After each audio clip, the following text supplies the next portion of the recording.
Welcome to hey. Nerdy Book Club. Hi. This month, Johnny has made the selection. It's called Hellboy Omnibus Volume 1, Seed of Destruction. And Johnny, could you give us a summary of this 400-page short story? I have no idea how to start us off. Give me your score. I give it a 7. It's got a lot of... I really like the artwork. It has a very nice mood to it. And I just really love the kind of pulpy action stuff. So, with a bit of the mythological stuff thrown in. So...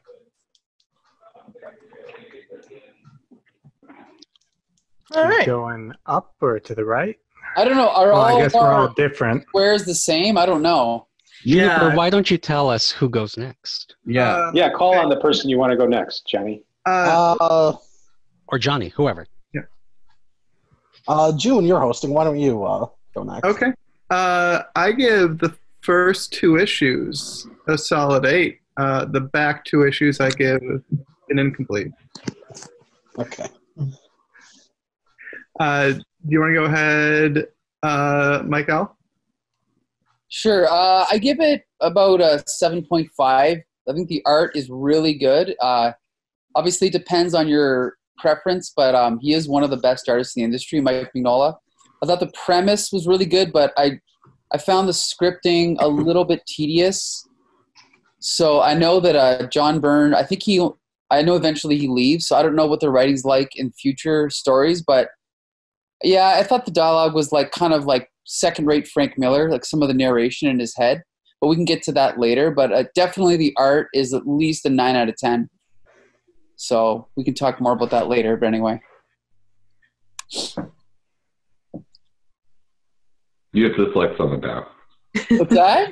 You have to select who goes next, I guess. Who goes next? I don't know. Juniper? Sherry Wang. Oh, Julia Dingus. Okay, Keith, you know what we're doing.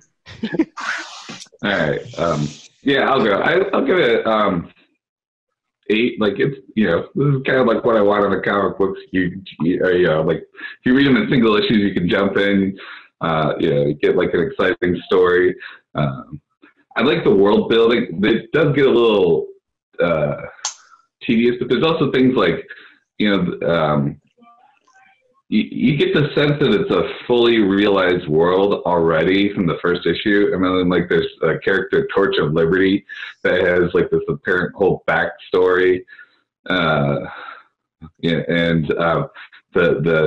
Nazi squad of with the giant gorilla and all these other characters that we don't get to. Like, there's all this stuff that's just like dropped throughout that, like, I never read Hellboy before. And thought it was a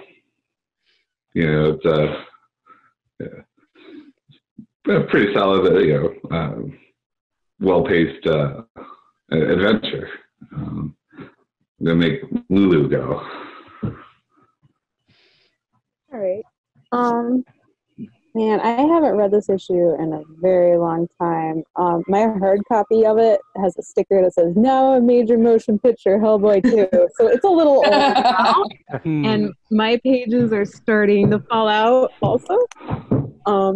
It was really nice to revisit it, though, and see how everything started. I absolutely love Mike Minola's art, so that's probably fun, because I just love it.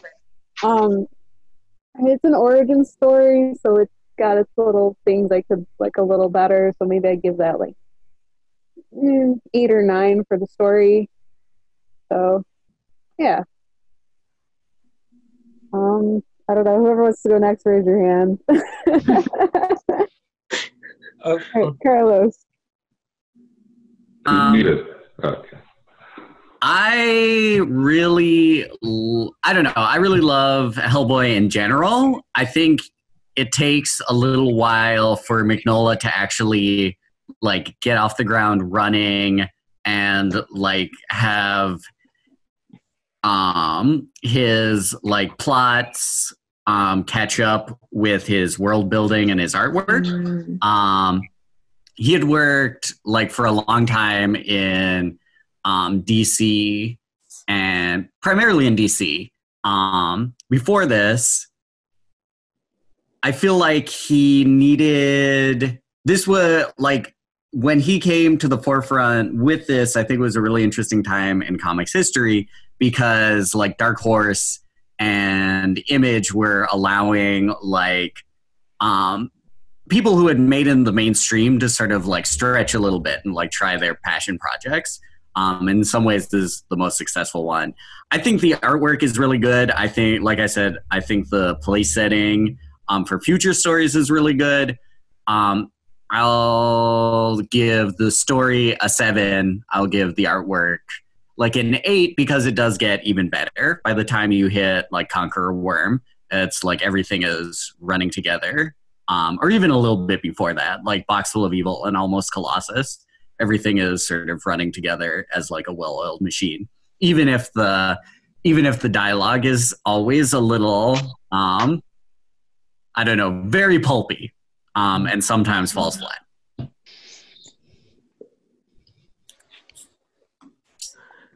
Sometimes. I got to call on somebody. Oliver, go ahead. All right. So it was a 7.5 for me. I enjoyed it. I previously didn't have any experience with Hellboy outside of the movies. I thought that, honestly, kind of thought the first Guillermo del Toro movie is better than this. It's, there's a lot to like in the book. It's very fun. The art, I do agree, is very good, especially for the kind of story that it's telling. The comic feels kind of old school in the sense that a lot of the dialogue and narration is very overwrought, very purple. And the comic, it doesn't seem to it seems to indulge in a lot of like kind of cliches and tropes of the genre, the evil guy going on this long drawn out monologue. And I don't think that's inherently a bad thing, but I want something a little bit more. Oliver, pick somebody. Yes, Sean. I would give it a 7.5. I really like the art. I was surprised that I didn't feel the characterization come through from the movies. Like that attitude that Hellboy has in the movies, I assumed would be originally from the comics, but I didn't feel that. I didn't love it, but I really I liked it, I guess. When did this come out? 1993 was the first issue. Okay. Because it felt a lot more modern. I assumed it was from the 80s, but yeah, I would say 7.5. Patrick? I think I'll give it an 8. I really like the art. I think everyone has. We'll talk more about the art, I'm sure. The story was okay, but I also did feel that I wanted Hellboy to have more characterization. He seemed a little like I wasn't getting a lot of flavor as to who this character is. Sort of given I think sort of noir pulpy vibe that the writer was going for. And I was also very surprised that John, how do you say his last name? Can somebody help me out with his last name? Byrne. Yeah. I was surprised that he wrote this because I had no idea. I thought it was a one-man Mike Mignola affair, but apparently not. This is the only one that he's had like help with, basically. Oh, and the rest is all. Yeah, okay, and all right. Okay. Well, yeah, actually, eventually, for some of them, he takes over writing and gives art, like for like the Hellboy extended universe stuff. He takes over writing and gives artwork to other folks. Okay. So I just because John Byrne is kind of maybe we'll get to that part of that, but maybe not. Who knows? We'll see. Who hasn't? Alexander, have you gone? I don't think you've gone. No, I haven't. Then go. All right, fine. I will give it. Yeah, fine. Give it an 8.0. I love the artwork like everybody else. I thought it had the story had a really good pulp horror action feel. The biggest drawback for me though was that we didn't get the relationship between him and his dad, like we did in the movie, which was was the biggest negative for me. So, yeah, for me that's 8.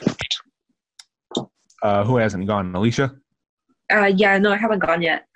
I'm gonna give the art a 9 out of 10. I'm gonna preface this by saying that I've been really wanting to read/watch Hellboy for a very long time. So when you guys said that we were doing Hellboy, I got really excited, and maybe it's because I was really excited. I'm only giving the story a 5 out of 10. I wonder if maybe if I read more of it, I felt like it was a big info dump, but like a lot of everyone else has said so far, I didn't get anything for the characters. And for me, plot's really character driven. So I'm not getting a sense for, I liked Hellboy. I liked Abraham, and I forget what the girl's name was. Liz. Sherman, yeah. They were really, all really great, solid character ideas, but it just they didn't feel fleshed out. So I don't know if I read more of the series, if I would get more attached to it, but so far it's just kind of but the art was stunning. So if I could jump, has everybody gone? I don't think Julie's gone. Has Julie gone? Jolie hasn't gone. Mike Prime. Jolie and Mike hasn't gone, yeah. Go, Jolie. Go ahead, Jolie. Oh, okay. I was going to say, you can go. I'm still muted. No. Go ahead. Okay. I think I'm with Alicia on this one where I'm getting feedback. Oh, never mind. Okay, it's gone. Where I really, I barely remember the movies because I really remember barely enjoying them.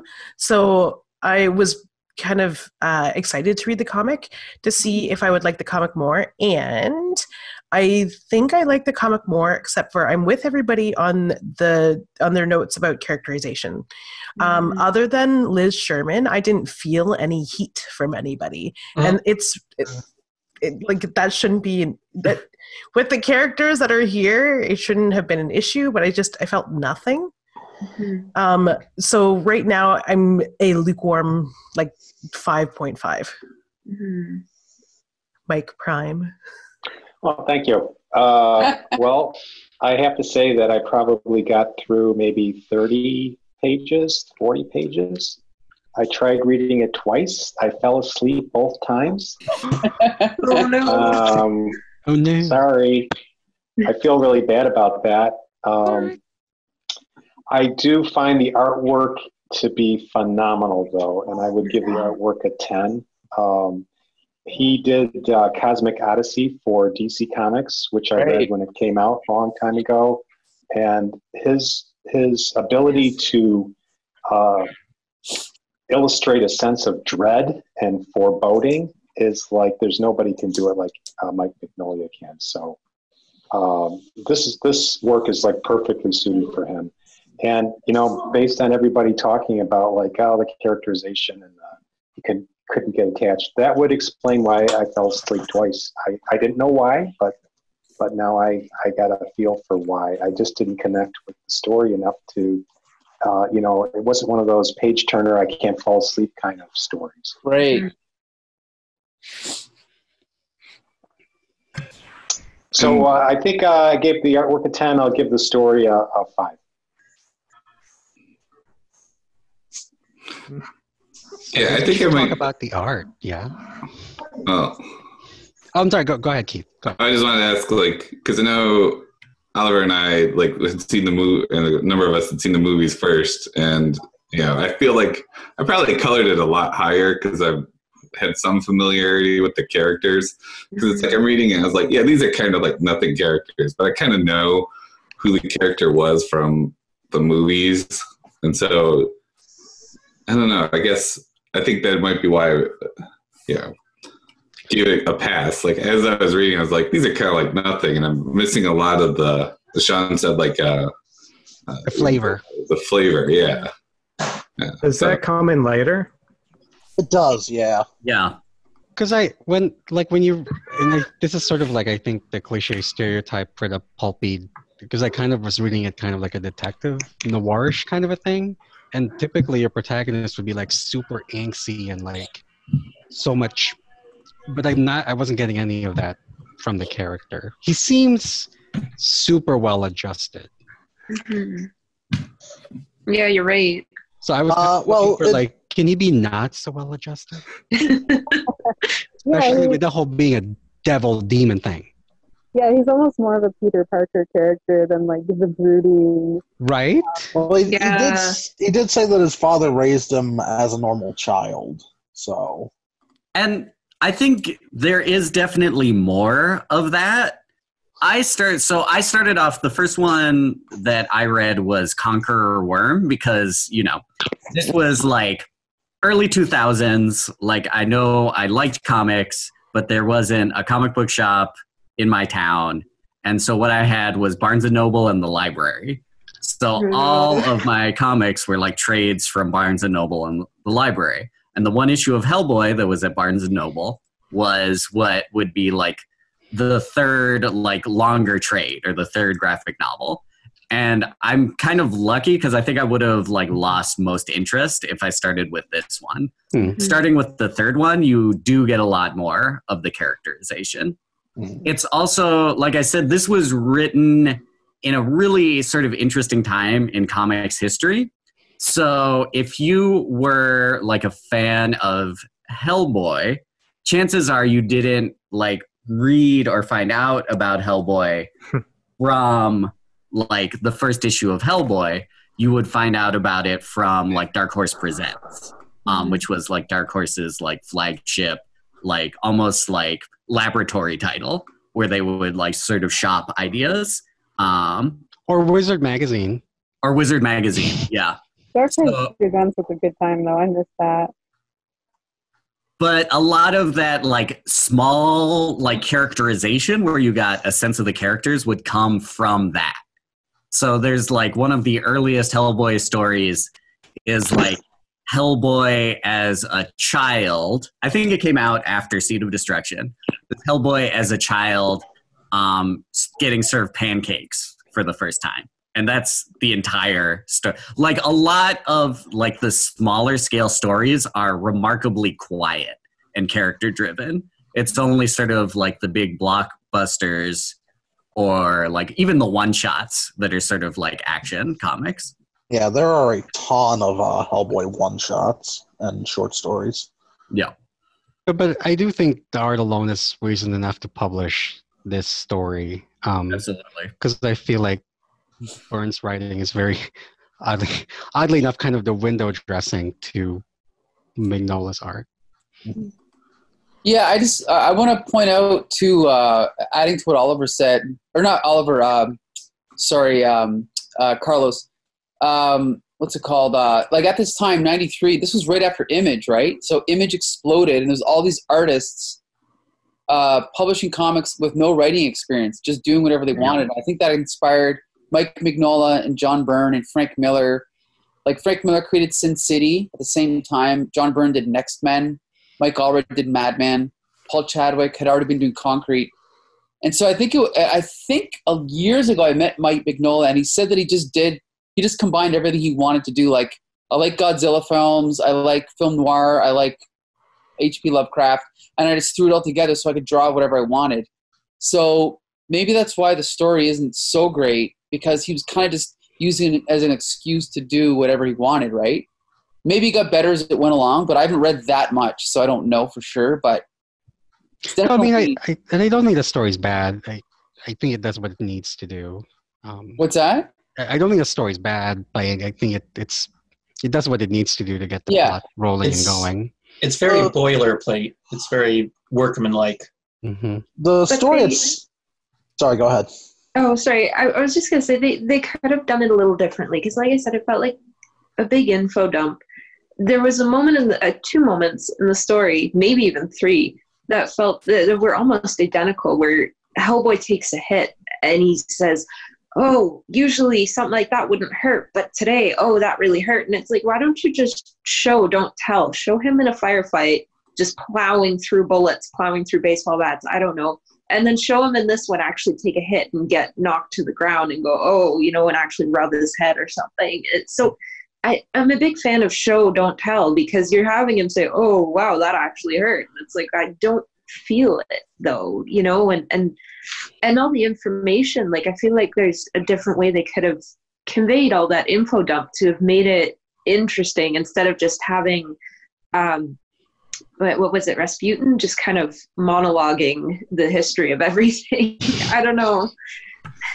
Yeah, I think he literally in the middle of issue 3 right now, and like it's very slow and tedious. Yeah. Like, I'm trying to like have fun with these energetic fight scenes, but then there's just like Hellboy internal monologuing on and on and on, and I'm like, it's this very big disconnect between the art on the page and the words, and not in a good way. Where like the page is trying to move very quickly. There's characters crashing through panels, and it's very kinetic. But there's just 50 boxes of text kind of overlaying the entire image. Which I think when Rasputin starts talking, it's basically like Hellboy's like, I don't even know who you are. Rasputin's like, oh, well, let me go back. Let me tell you. Yeah, that was bad. About myself.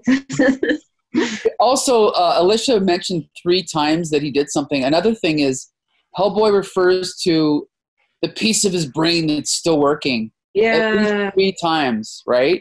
That was something that really annoyed me. But I feel like both of those were very noirish, though. It's like, you know, normally I can throw back a bottle of whiskey, but for whatever reason that hit me like a train on the tracks. You know, it's like totally noirish dialogue. You know, but it's very heavy-handed noirish and not always like tonally appropriate. I guess I don't know. Like, right. So I guess Hellboy is heavy-handed in more ways than one. But something like that would work in a novel without images. But I guess from my graphic novels and my comics and my manga, I expect the pictures to tell the story and the words to be like icing on the cake. Like it should enhance it. Definitely, it shouldn't get in the way of it, though. Yeah, you know when he was falling. And I think the opening of issue 3, he was falling for like a long time. Even his narration of that was awkward. Like, it felt like, it was like it's supposed to be icing on the cake, but it like interfered with the story instead of helping. Yeah.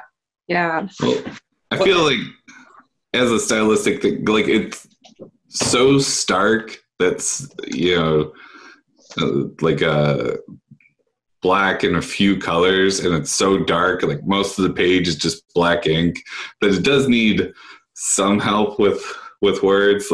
But you know, a lot of the art styles that you mentioned are just you know, this is so moody, and also just like you know, your eye is attracted naturally to lighter colored things, and I think like just the word boxes sometimes helped move it along.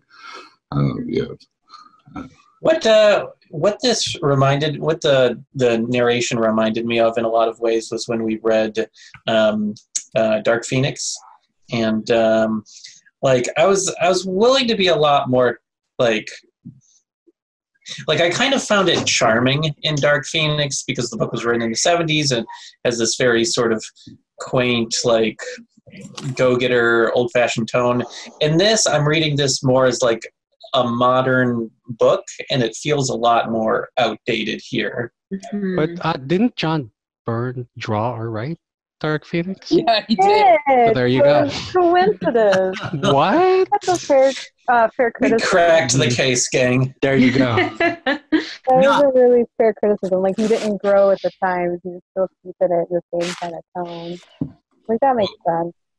I think it's really fascinating to think of how this would have been if, because what is John Byrne's specific credit in it? It's like a weird credit. Scripting, yeah. Scripting. Yeah, because Mignola is the story and art. John Byrne is script. Colors are Mike Chiarello.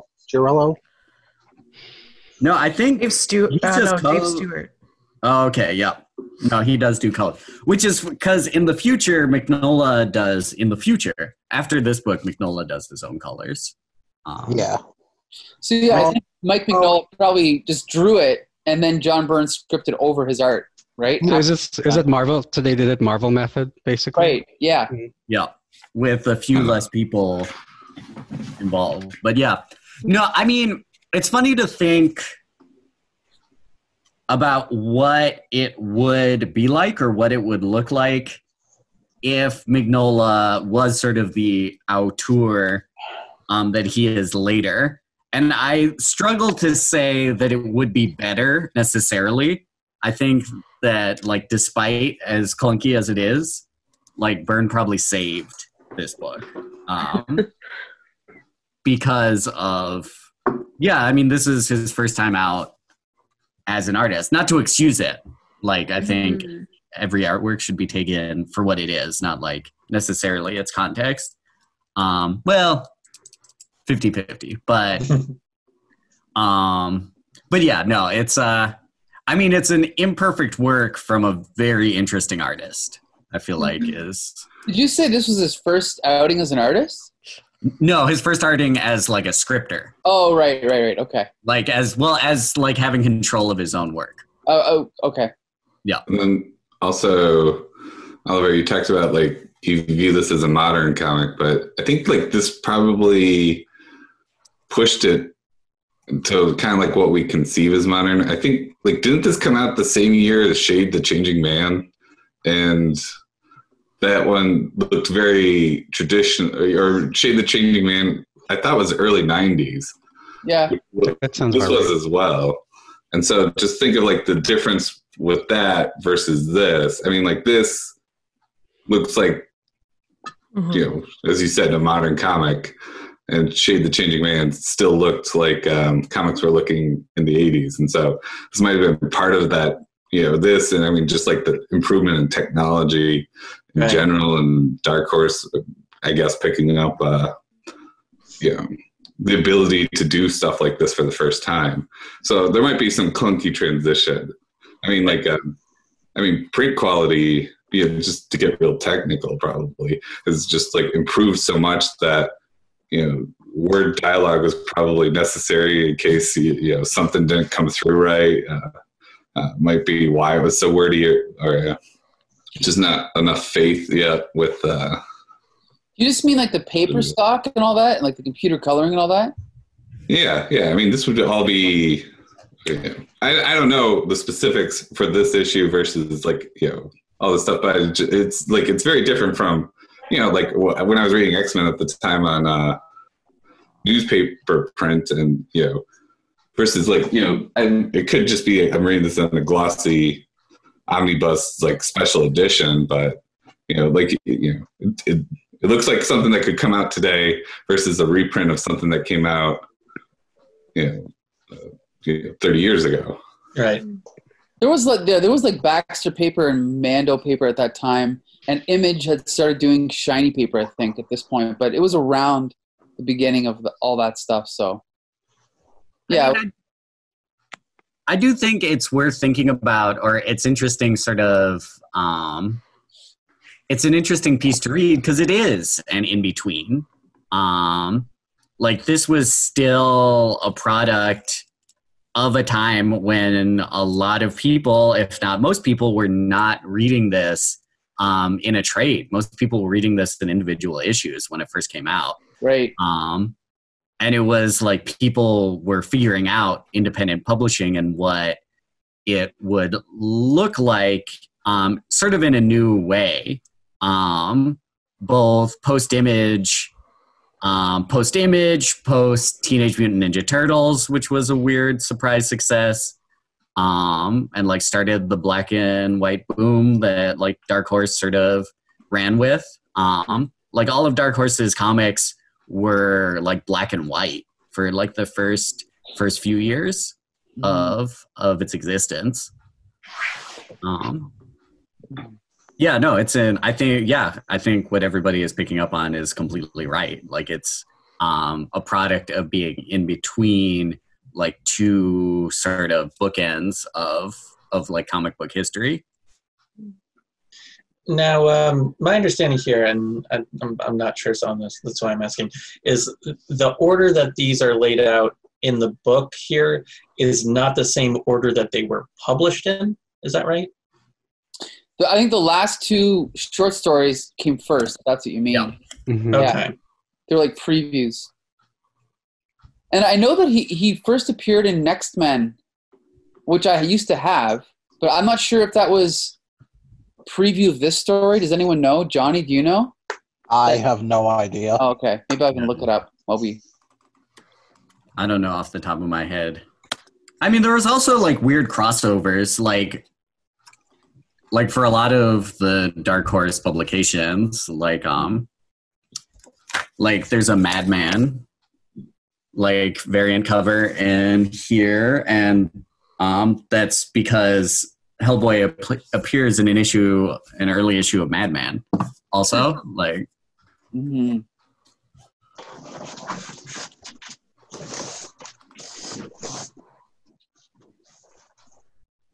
Should we maybe talk about the art and get back to the story? Because we haven't really touched on the art yet. Yeah, I've got my phone open right now, ready to talk about the art. I think we're all ready to talk about the art. So okay, let me show one page here, just real quick, and I just want to like get you guys thinking about this. Okay, so take a look at this page here. Oh no! Take off virtual Oh no! Betrayed me. Garden of Earthly Delights is getting in the way. No, What page is it? yeah, Oliver, you have to take off your virtual background. All right. Page is Well, Number. Yeah, just I don't have a page number. Your book. Okay. Well, hold on. All right. Background. Begone. What issue is it in, Oliver? All right. So. Oh, so yeah. it's this page here, and I just want you to imagine for a moment this page, but without the text boxes. Just like imagine looking at this page, but it's just the images. Yeah. Mm-hmm. See, that's what I'm talking about. See, and he is capable of it, telling story with just the images, because, yeah, that's a really powerful moment. Well, like go ahead. I was just going to say the kind of the point I'm making here is that the art is very evocative and very striking, but your attention is being drawn away from it by this very purple prose, which is like explaining the things that you should be Relying on the artwork to convey. Yes, exactly. The funny thing is, I was flipping through my omnibus, and Almost Colossus, which is the last like big story in here, I didn't see any text boxes. Like there's word balloons and images. Yeah. Like maybe one or two text boxes, you know. But no, yeah, I think there's definitely places where it gets away with the art being good in that case, but on digital page 30, where the frog is like sort of busting out of a mirror, and you kind of see Hellboy standing with a gun in his hand. This is like one of those places where employing literally and figuratively like a scripter, he had to do it because it fails. They had to describe what was happening, because if those text boxes didn't say what falls from the top of the commode is a frog monster, what hits the floor isn't, like that is not apparent in the art. Yeah. So I wanted to give this art a 10, but I was hesitant because I like the style. It is so rare that we get an artist who works in only the shapes of light. It's almost non-existent.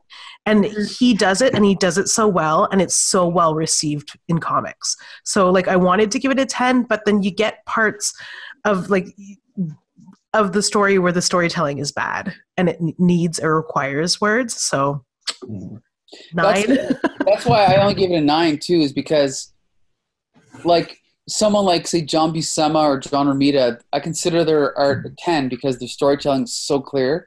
You can follow what's going along but without even reading it. But here, I think he's a great artist, but a lot of times there's just stationary people just standing there at the same straight on angle over and over and over again. So it's almost like his art, he probably comes from like a design background. So it depends on what your taste is, but I think he's a great artist, but at least at this point in his career, he still had room to improve, I think. Mm-hmm. Yeah. That's why before I had wanted to pitch doing the entire omnibus instead of just Seed of Destruction, because it does get a lot more polished further on in the omnibus. But yeah, that's also why I only gave Seed of Destruction a 7 instead of a higher number. That and John Byrne's writing, but yeah.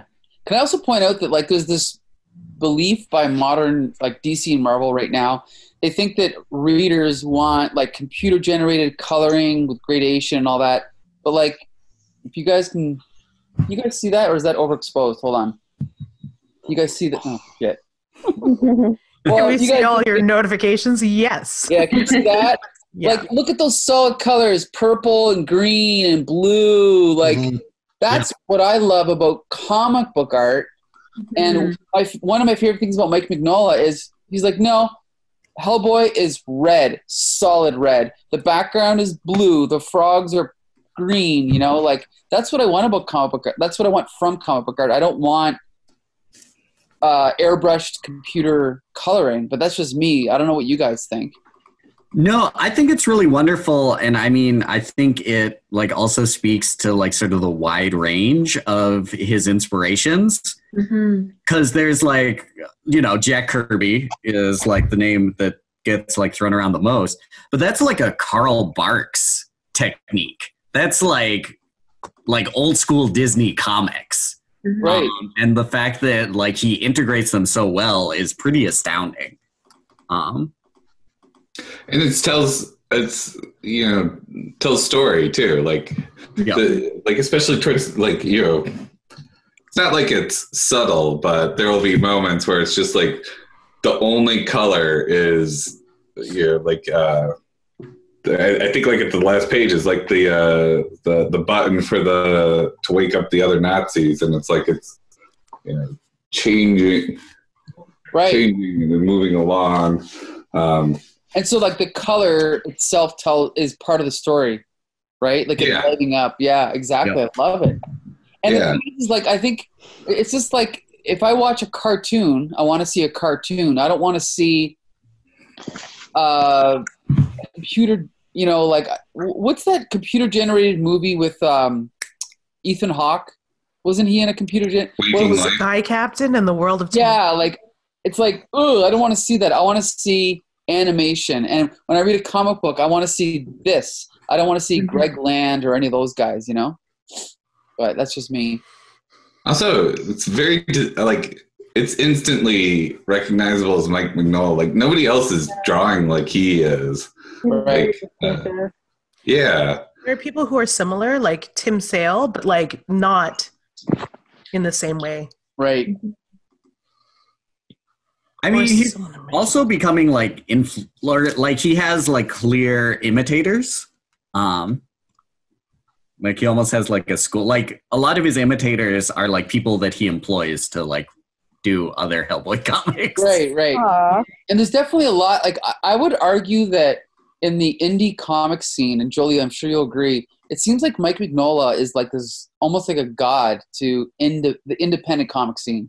He seems to be at the top of the, you know.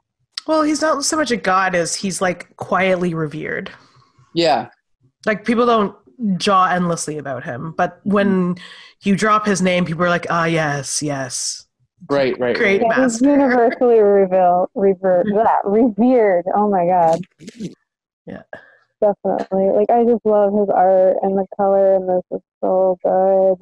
Yeah, like sorry, I misspoke. Dave Stewart only did the color for the cover. This was someone else. But like, and that's the thing about what he does, is that there's no missteps here. He draws in shapes of light. Like, right. What? It's like old photograph, right? People who draw comics today don't even understand how to render. Oh no, it's like all shades. It's terrible. But this guy draws in light. I mean, and that's all he does. You're absolutely right, and it's great. But I think the other thing that makes it really distinctive, and in some ways is sort of unintuitive, is that the light sources are nonsense. Like there is no clear light source in any single panel. But Like we don't care. It's all very much mood. It's like watching Right. a movie. Yeah. Oh yeah, like the Can big I- scene. Oh, sorry, Mike. Can I share some artwork that he did before this from the early 90s, a Phantom Stranger comic from DC Comics? How are you going to share it? I don't Oh, Whoa, hello. I didn't know you could do that. I think I've got this comic. Yeah, That's so beautiful. you talk about like the light sources making absolutely no sense at all. I mean, this is just phenomenal. And then I'm just looking at the artwork, but then if you want to see like, well, what could be worse with the text boxes and the text? I mean, these 2 pages are just so overrun.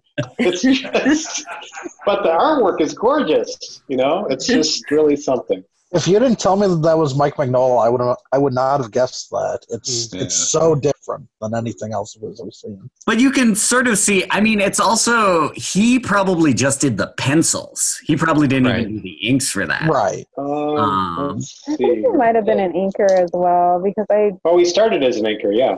Yeah. yeah.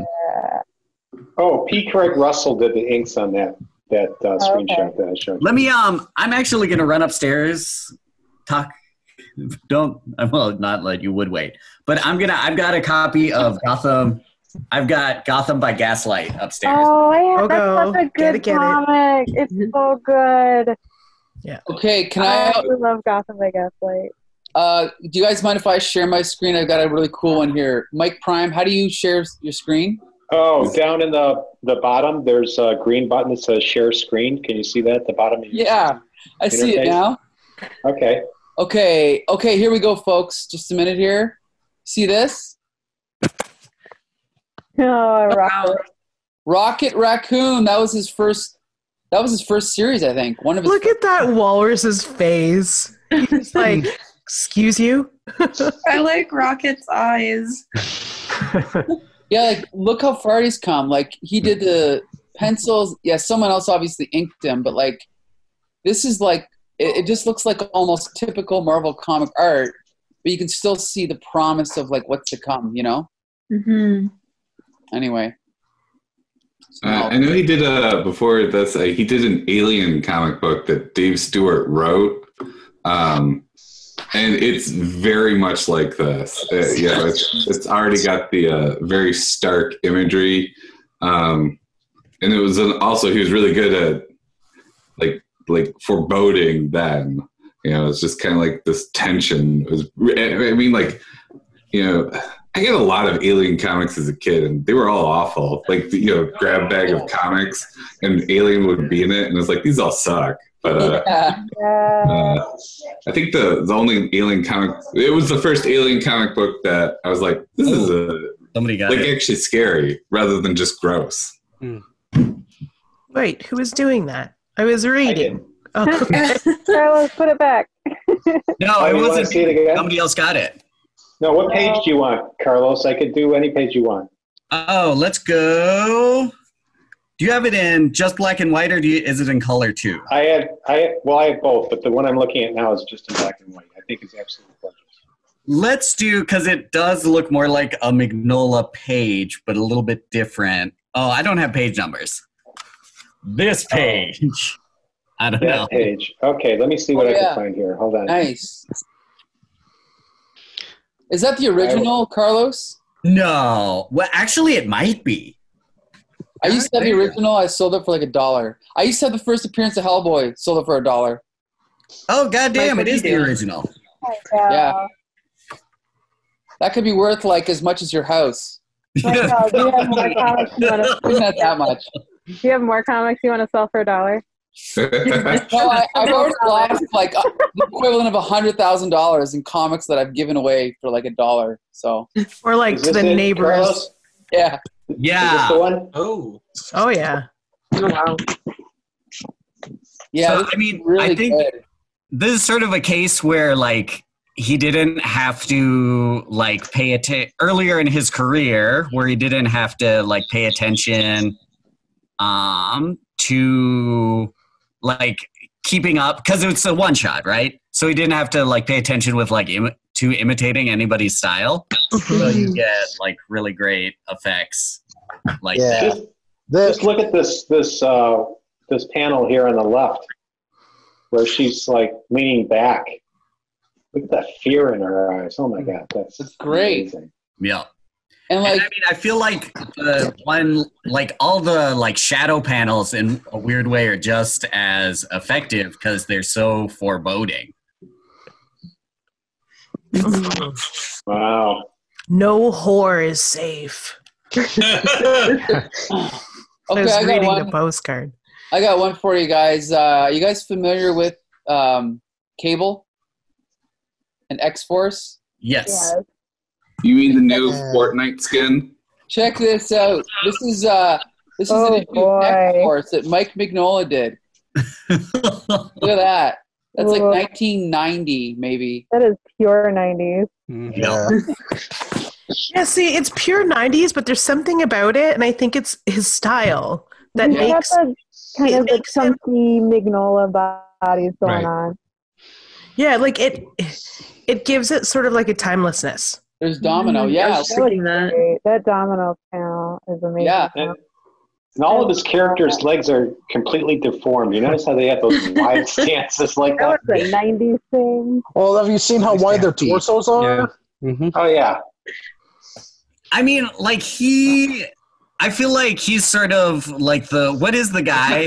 The guy that always gets made fun of from the 90s? Liefeld? Yeah, Liefeld. He's sort of like the inversion, like where he takes like sort of like some like Liefeld characteristics, like weird, he like does tend to anatomy, but makes it much more functional. It's like this weird, I remember reading like a Liefeld think piece where they're so mean to him. Everyone was drawing like that, and they were like showing a bunch of random panels. Like, see, these all look like Liefeld. It's not Liefeld. I was like, okay, you're right. This was a bad time for comics. Here you go. Look, the next page. This is Liefeld. There's exactly. Look at that. Look at the difference. Well, I was gonna say, I was like, what the hell happened to the art? Why is it so different? And here's the thing: is that this is the problem with comics. There's way too much visual interest. Like, what are you people thinking? Like, why is there so much unnecessary detail? And that's like the 90s for me. Tracks in your gun. So many part of what's really good about Mignola's work is that he just allows bodies and panels to just sink into blackness. That there's no detail, no information there other than silhouette. But it's so small. Like if you get in real close to his face, like there's these incredibly fine lines. Like this is just this big blocky figure, and then at the very edges is just like these small little extra lines that are. What, my cat? Yeah, I was like, what is that noise? Yeah, it's a precious child, Jolie. So it's like, but it does, like, it works from far away, and it's like a lot of this time, like I was like looking, and I was like, you know, if you look like at his chest, like, you know, it's just as clear there, but if you get even closer, like he just has like these little marks on the edge, and it's just, I don't know if it's adding all that much considering how stark it is, but it's. I love it. It makes it look kind of like a woodcut almost. It's like a whole thing, but it's great. And like if you look at this page, let me see. It is. I'm trying to not make it just fall into a million pieces. Let me get ordered here. If you look at this page, like it is another silhouette. Like, but it's just solid color. Like Abe Sapien there has no detail whatsoever.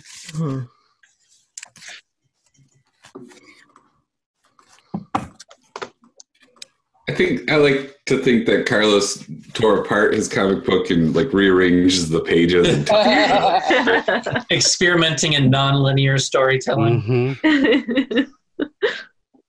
No, we talk a lot about like things that you can only do in comics, and I think some of the sort of set pieces and the way that he dresses some of the scenes just would not look as good if it was a movie or something like physically shot, like the mansion or his dad's office would look almost cheesy if it was live action. But here it looks moody and it looks really good. Like it has that sort of tone that I think wouldn't be achieved if it was shot live. I mean, Del Toro did a good job, but I think it still looks a lot better just as a comic page than as anything else. And like I think even animated it would be hard to do. Has anyone actually seen either of the Hellboy animated features that they did? I didn't even know they existed. No, I didn't know they existed. Well, now you know. The only one, so he has this one shot that's just ridiculous that is not a Hellboy story that's called The Amazing Screw-On Head. Oh, it's so good. I've watched that so many times. Yeah, and it's like that's as close as it gets to his art in terms of animation. It got animated like just directly. I really want them to revisit it and bring it back because I think it'd be a big hit now. I think it was just ahead of its time. I think you're right, actually. It's very like this page would look so. I think oh, you can't see it because of my background, but I will remove my background. Sometimes the background betrays you. Indeed. Wait, hang on. That's why I just have my boring ass wall. How do I remove a background? You have to go to where is it? I hung a bed sheet. I thought it was Oh wait, there we go. At the bottom there we left, go. Yeah. Like this page right here would just look so unremarkable otherwise. But I really love the sort of Abe sort of juxtaposed against this towering angel figure. Very cool. But I think that, oh god, I'm forgetting the name, but the snake monster god that Rasputin was trying to summon, I think it's almost like Jaws. Like as soon as you see the shark, the scariness factor is done because it doesn't look scary. I think it's the same here. Like as soon as you see that monster, without all those cool shadings and stuff, it probably won't be half as scary. It'll look cheesy, right? Yeah. It's a big tentacle monster, but not here. I've seen that before. Right. That was true in the movie too. Like the big final battle was over and like real quick. I was like, that was probably a good decision because, yeah. But this was like a whole issue. It was the big. Well, I don't know. The movie had more character and other, humor and other things going on versus this is building up to this just really big squid monster and then it's done with. It reminds me of Watchmen. I think somebody mentioned that he started out as a designer. Do we know if that's true? Because he is an illustrator. I just love these Nazi baddies. They're so wonderfully designed. I want to know more. I want to get to know them better. Sure, I'm just looking at like pages, like the pencils from all of these pages, and I wonder if his decision to create art in the way he has, one, is stylistic, obviously, but two, might be like laziness. Not laziness, but like there's a lot of people, well, in a good way, because when you want to create art, you want to create it quickly. He already happens to be really, really well versed in how to create it, but like all of the fields are just marked, right, where it's supposed to be black. And that's a lot of his pencil work. And then when you look at his inks, it's really rushed and hurried. So obviously, I think the knocking out into blacks is all done digitally, which I don't hate. And to me, I think it's a sign of like a, very economical. He works smart. Yeah. He's efficient. He would so much like ink up doing comics, and plus it's like Oh Lord, waiting for that to dry is such a pain. Yeah. Well, I mean, it looks like he's exclusively working in inks and washes, so it doesn't take too long, but yeah. You guys, if I had a choice, this is exactly, if I knew how to do it as well as him, this is exactly how I would do it. I really you like guys have all seen. Oh, go ahead. Like it's It sort looks of like high this, contrast. yeah. It's all white. And it's like this piece of sci-fi in the horror story, but they still look of a piece with everything else in the story. Could you hold it closer to the camera, Patrick? Mm-hmm. It just looks kind of white. Yeah, I can't figure out what it is. I think you have to lower the contrast. Let me see the page number, if I can have one. It's 96 in the digital page, if you have it. Yes. My trade is so old it does not have page numbers. You're talking about the page where it says like weird alien guys with like weird spacesuits. Yes. Oh yeah. Yes. No, I mean that is something that I do appreciate about is that he does a lot of place setting. Right. Like in like sort of surprising ways. Like those guys don't really come back until like 10 years later. Wait, did they come back? Because now, where did they come back? Did they come back? Oh yeah, they come back. There's but like 10 years later, so 2003. No, I mean maybe not that late. When was Conqueror Worm published? But they're in Conqueror Worm. Okay.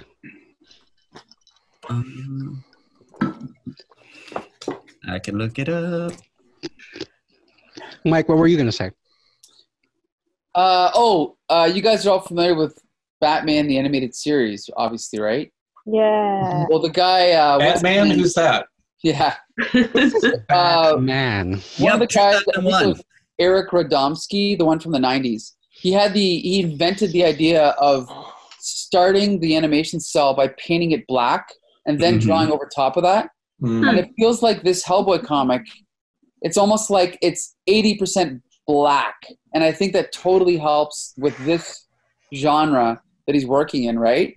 Like, because Jolie talked about like how it's probably all digital, but it's like, who cares? You know, like all that use of shadow, I think really helps the mood of the story. So I think it's cool. God, you're right. It does remind me of someone using like a black canvas or paper and then putting the color on top. Right. Totally. Jolie, would that be hard? Or is it, that sounds hard.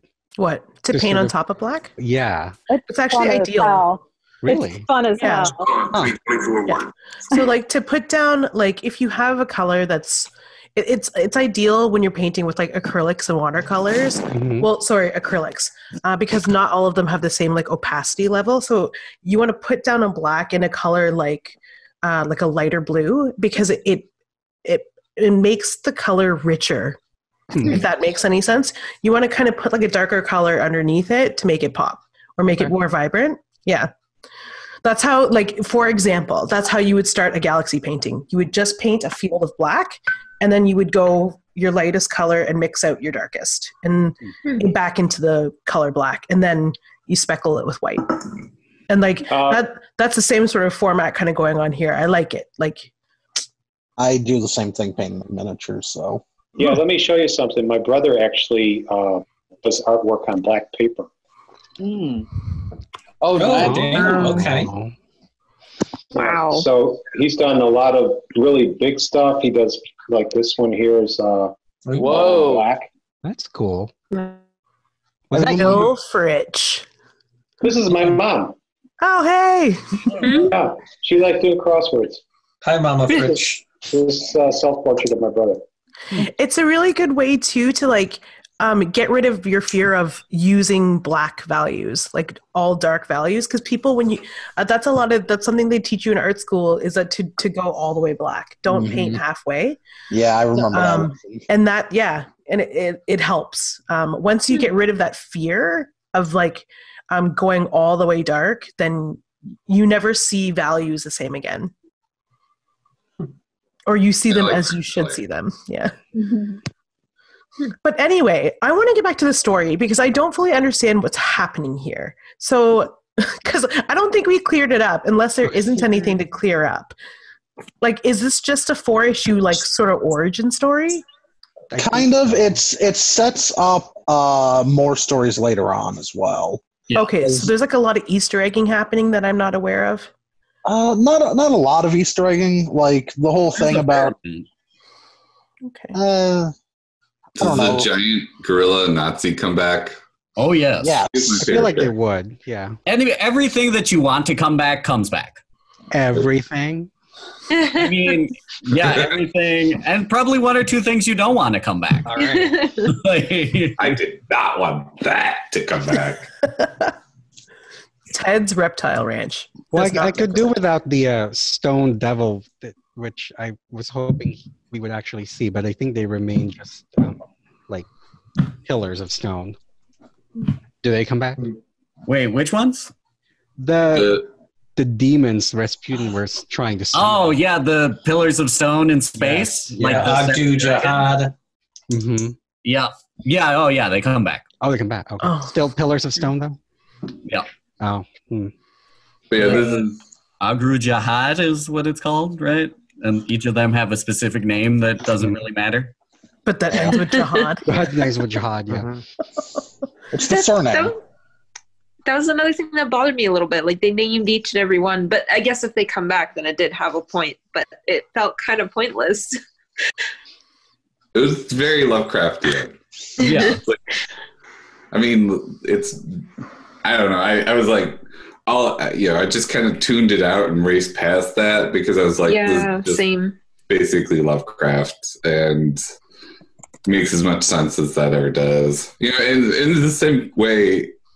The good thing about Lovecraft was like tone and atmosphere, not the specific details. Yep. So. Yeah, they definitely got the Victorian mansion and the tentacles down. So I feel like thing, right? Pardon? The whole point of Lovecraft was to not have details, right? Yep. Well, they're too indescribable. That's right. The issue, right? Unspeakable, yeah. Yeah. They're so unspeakable, yet they are accompanied by mountains and mountains of flavor text. I feel like that's one of the. That's the true horror here. The flavor text. Occasionally, yes. I do think that it's worth saying though that, like, as a product of its time, it was ahead of its time, or like you can still sort of see. Like a lot of the things that Mignola started, like sort of that pulpy or sort of more action adventure mixed with Lovecraft. Like this is one of the founts that it comes out of. Like you can, in a lot of ways, you can feel like the Mignola influence on Stranger Things. In some ways, you can feel it. Even in something like the first season of True Detective, like that sort of like mixture of like Lovecraft with like other genres and like getting away from like maintaining sort of the like the existential horror of not being alone in the universe, but sort of like mixing it with like there's something worth fighting for, which is like not where Lovecraft is coming from. You can argue that it makes it more palatable in a way that's not interesting, but he was one of the first people to start doing it. Yeah, I feel like that's kind of one of the weaknesses of this. It's like, you know, like these are clearly Lovecraftian monsters, and the scariness of them is that you just can't comprehend them. But then this, it's like it's a big squid monster. You know, it's and Hellboy punches it, and that's how we defeat it. Yeah.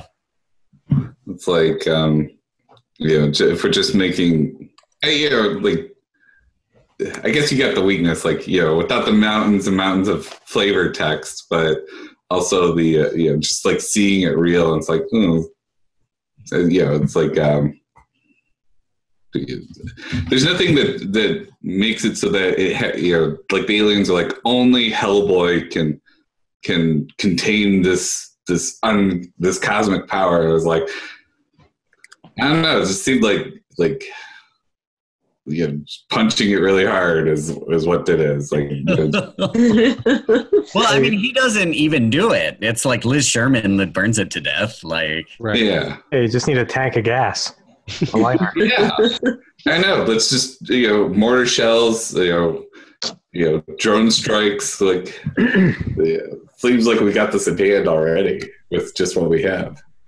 They mentioned like that he had pouches full of symbols and like protective medallions and stuff.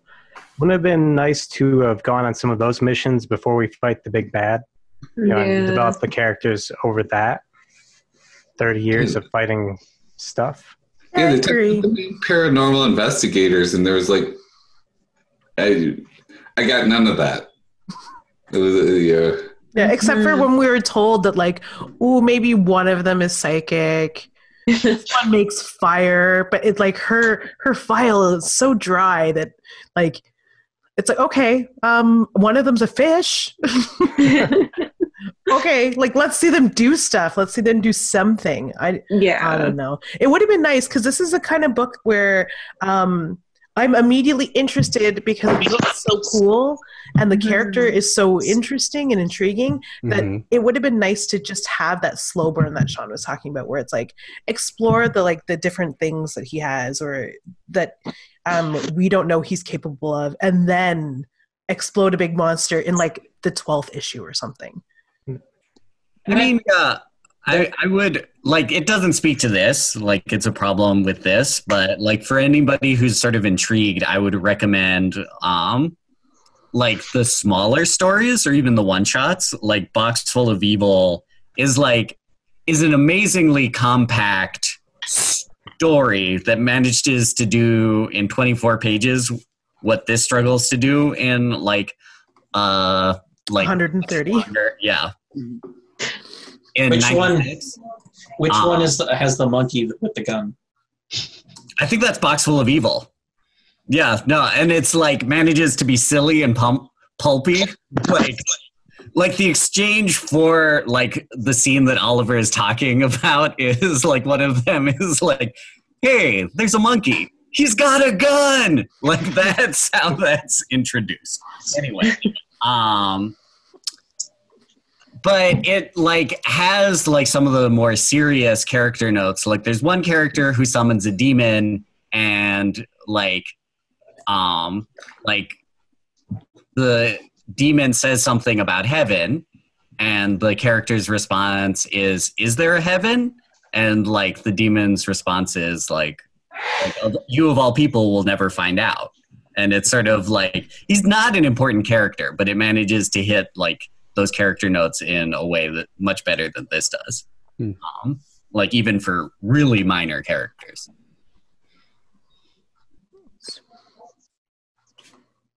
Anyway. Boring. A bunch of books from the library. See, this is the thing about Hellboy 2, and this I'll maybe bump my score up from a, what did I say, 5.5? Yeah. I'll bump it up to like a 6 because I'm actually interested in reading further. Like I've never, not never, but it's rare that I read a comic at book club that I'm only lukewarm about, where I go and like pursue other stories. And I think it's because it's specifically like, it doesn't change throughout time. It doesn't look different. Did it ever pick up with like different artists? Oh wait, I see some Scotty Young. Or no, Art Baltazar does Itty Bitty Hellboy. Never mind. Okay. There are other artists that do. Yeah. Yeah, so it's like, but it's like, for the most part, it's the same. It's not like someone comes in and is like a flagship artist at DC and is like, this is my take, and I've given him a shorter coat and higher boots. Like, you know what I mean? Yeah.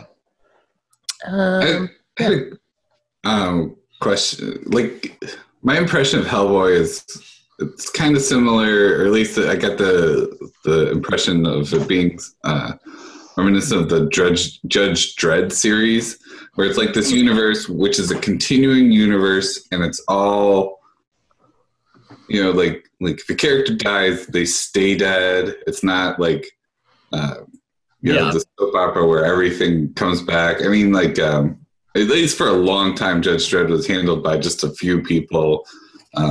And so you kind of got like a universe, like a weird universe that's filled out with all this weird, just odd details all the time, but it remains consistent. And, it'll have like these little mini arcs that kind of like collect together. I mean, at least in American comics, it seems like everything gets reset over and over, and then they'll be like, "Oh yeah, this was referenced," and there'll be like the little box with an asterisk, and it's like, but really you don't need to know that. Versus like in this, it feels like a lot of the stuff carries some weight, and it kind of has to serve two masters, where you have to be able to pick up one issue, but if you read every single issue, it rewards you. I don't know if I'm. Mm-hmm. Well, yeah, it's creator owned, right? Like Marvel and DC are owned by Disney and Warner, and this is creator owned. So I think that's the difference. Yeah. No, I mean, there's something to be said. Like, you can be terribly self-indulgent. Like, I don't know. Like, Spawn was like just was like a self-indulgent mess. But I mean, what? Hold up. Oh, I know, controversial opinions here. But also, like, God, I want to fucking talk about Spawn in this goddamn club. I'm sorry, small digression there. So by self-indulgent, you mean? Spin-off club. You'll have to pick that as a book, Oliver. I did. It got rejected. well, with the new system, you can just pick the book. You can just pick true. it by fiat. Yeah. You know what, Carlos? When you write, you write. But like, yeah, no, the other advantage of it when like somebody like is dedicated to improving and just like, like wants to build a world is that you get sort of this slow building, fully realized world that like Mike Mignola has been working on for like, if this came out in 93, was like 17 years? No, more. Like 27 years now? Oh my God. Thank you. Right? Thank you, June. I appreciate that. It means a lot to me. Did you have that ready, June? No. I got it just for Oliver. She had a tab. Like I'm so touched. I feel like it's my birthday today. Oh. I'm sorry, Carlos. We've been interrupting you. We've interrupted you. No, like that's the point. That's the point, is that you get a fully realized world, and that Spawn is a self-indulgent mess. Both of those things are. Yeah, I guess I just haven't had experience, like, too much experience with just one person building out a world like this. And, like, I don't know, I get weird flash insights into my impression with Hellboy was that it was like, once you get in, there's all this stuff that follows, and that you could just like fall down a rabbit hole. I know that there's like spin-offs and other stuff that Mike Mignola also does. But it was like all this stuff, like when people were talking about the movies, they were like, well, this is incorporating so much stuff from all this stuff. Just, yeah. I mean, it definitely is. I would say that it's more manageable, like, than like, oh, I want to read X-Men. Like, yeah. Like, it's less daunting, I feel like, than a lot of, or even fucking, what was that aardvark that libertarian? Cerberus. Yeah, like I think it's still much less than Cerberus. But I mean, he has other collaborators, right? But I'm sure he has final say in what happens. Yeah. Right. Well, not in the latest Hellboy movie. So let's hope not. Yeah. We're not talking about The that. less said about that, the better. Yeah. Did we want to do conclusion scores? Oh, yeah, we didn't do that. We did not do that. No. You go first. Okay. I gave it an 8, having read the first 2 issues. I read the back 2 during our meeting, and I have to drop it down a full 2 points. It was all the problems we talked about and more. And more. Like Julie said, I'm really excited about the world building. World building is really what I like. So I'm interested in the rest, but issue 3 was a real drag. Mm-hmm. All right, Julie, your turn. Okay, cool. I will give it a 6. It deserved more than a 5.5, and I knew it did. So, and I knew I would bump it up, so I gave it a little bit of space. I'm definitely going to be reading more Hellboy. And this is like I thought I was reading it, but oh god, it's been 10 years since I told myself to read it, and having done it now, I'm gonna actually do it. Yeah. Right beside me, I don't know about everybody else's screen, but it's Mike Prime right beside me. Oh, no. Okay. It shuffles it every time we go. Maybe we should do alphabetical. Oh, really? Okay. I will. Yeah, whatever. I'll just. Yeah. I'm going to lower my score for the artwork down to a 9 because it was my favorite part of the book, but there are limits to what he can do with the story using the style that he has. So he's kind of like locked in. And then the story, again, only having read a short bit of it, I'll just keep that score the same. I think I did a 5. So. Patrick. Yeah, I'm going to stick with the 8 because I really like the art. And if that was the only thing in this book, I would still read it and love it. So. Oh, I have to pick. Lucy. Sure. I'm gonna give it a 9. I mean, because I love his art so much, and it does have some problems with the story, but I mean it's like that for most origin story books, and I think it sets the stage fairly well. It gives you enough of a taste to want to read more of it, and he does do a very good job of expanding that world to all the little, like there was a little Sapien run that I read that I really loved, like all different kinds of ways that you can explore the characters, right? I like it. It's a 9. I don't know, whoever wants to go next, just start.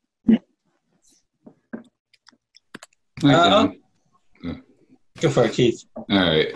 I had given it an 8, and I'm going to lower that score. I was completely enamored and thought this was fantastic, but you guys have ruined this for me. There's a little less color in this world.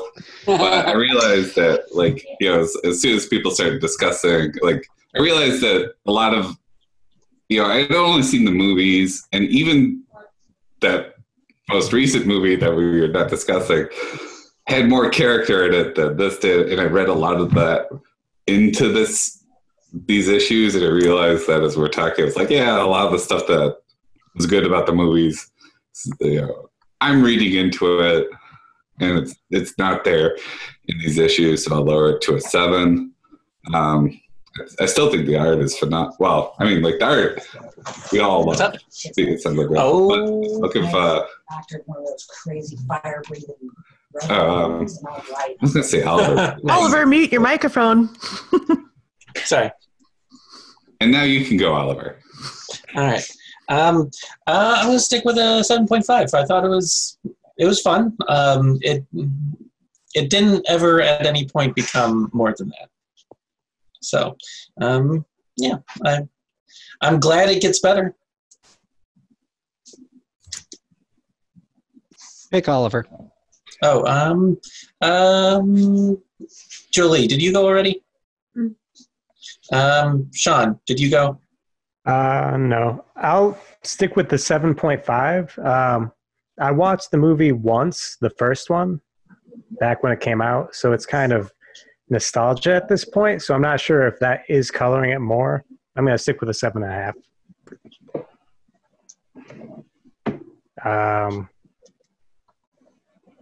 Juniper? I started. Who has not gone? I haven't gone. I haven't gone. Carlos? Sure. I'm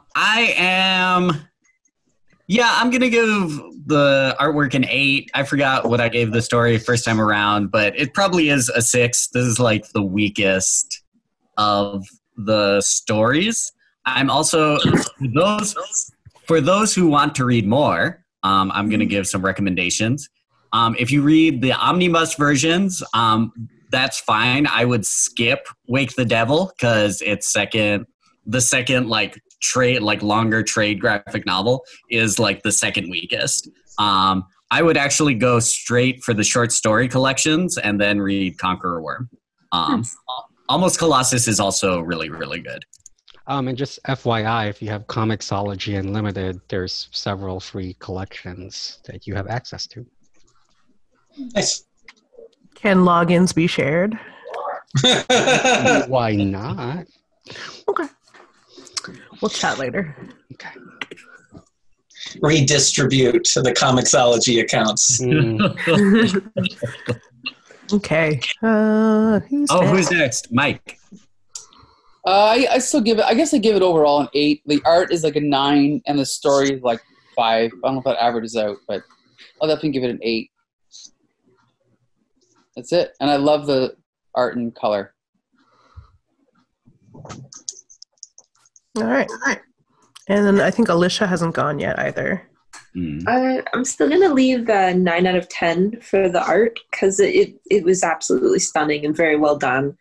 The story, I'm sorry, I'm still going to leave it at a 5 because I didn't care enough about the characters to read on to find out more. So I probably very likely won't read more unless it kind of lands in my lap somewhere or somebody just like forcibly says, here, you're locked in this room with only Hellboy. So like averaging it out, I think I'll give it a 7 out of 10. Like it was decent. It was fun. It was a little bit fun to read, but I don't feel the need to read more. Alicia, if you were quarantined, maybe would you read more? Well, do you see these books? Yeah, I do. It's gonna be one of the surprise quarantine because like we'll go in and out of quarantine as one of the theories of what's going to happen, and you're just going to be trapped somewhere. Like it's a monkey's paw situation. You're like, oh yeah, maybe if I read more Hellboy, if I had time to read more Hellboy, it's like, oh, well, no. Alex, did you go yet? No, I'll stick with my 8, mostly for the artwork and the atmosphere, but the script was weak. Who hasn't gone? Lucy and have you gone, Johnny? Lucy went. Lucy went. I did not. Oh, okay. I'm gonna stick with my 7. The artwork is my favorite thing. I also really like a lot of the ideas that are present there that start the world building for it. But yeah, the writing is weaker than I remember when I first read it 2 years ago.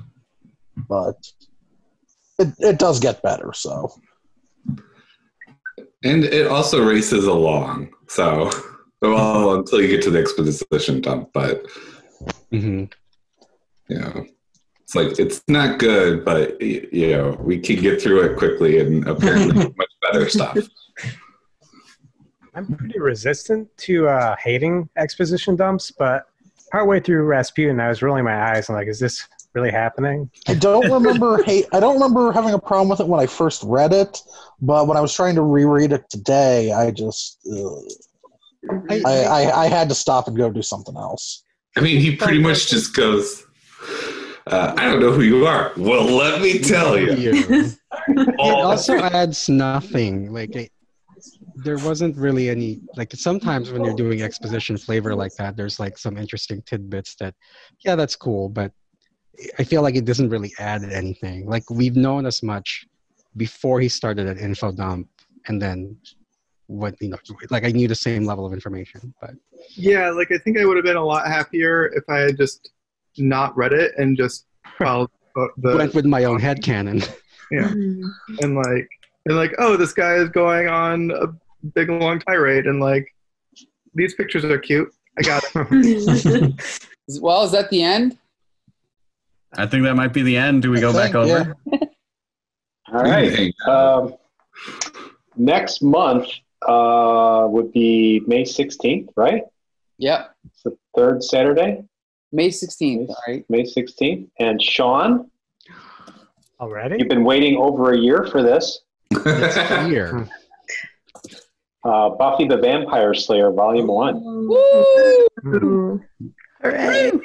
Sean, is there anything you want to tell us about the book to I haven't get us read it. motivated? Yeah.